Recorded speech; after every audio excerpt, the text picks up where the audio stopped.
Iya kepiye Jaka Bandung. Monggo iki dina ing wayah dudu wayah.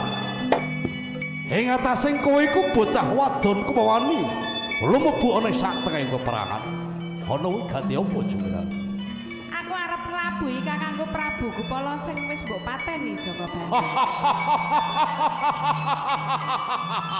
Hei, Jumrang. Aja kumendel kendel. Kemawani kowe iku bocah lambemu. Ewa semul kadangmu kae sekti mandraguna nanging dheweke isih mati saka tanganku.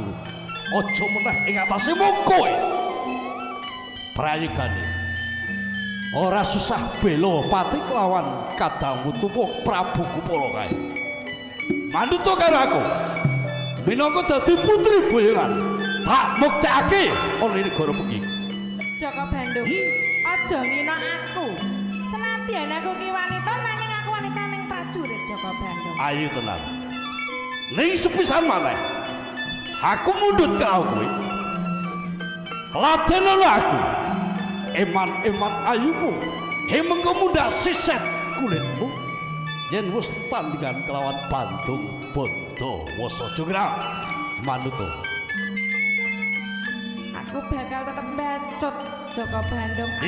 Aku arep bacut. Jumrang, Piye Jaka Bandung? kowe nampik karo aku. Apa aku kurang bagus? Kurang. Aku kurang gagah. Kurang. Kowe apa milih sing nyuling kuwi? Heeh. Iku wis ora iso ngalor. Isane gur ngidul. Ayo. Manut to. Ndak boyong. Tak buktekake nang negara iki. Lamun to kowe darbe mundhut apa penjalukmu? Aku sing bakal menangani Jumrang. Jaka Bandung. Yo. Nek tak pikir-pikir iku sliramu kok kaya kebagusan. Kok apik timen tembungmu. Ya tak pikir. Wah, Ketoprak milenial. Yeah. Heeh. Kok kaya kebagusan dapuranmu Jaka Bandung. Arep mundhut garwa aku. Aku ora sudi.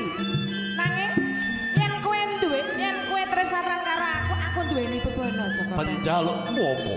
Aku gawe ke candi Cacahe Sewu. Suwengi kudu dadi. Candi Swengi Kudu dadi. kudu dadi 1000 cacah. Iya Jaka. Ya. Ndak sakui. Dudu ataing satria yen aku ora bisa minangkani apa sing dadi penjaluk. Para kawula sing minangka dadi wadya balaku. Rewangen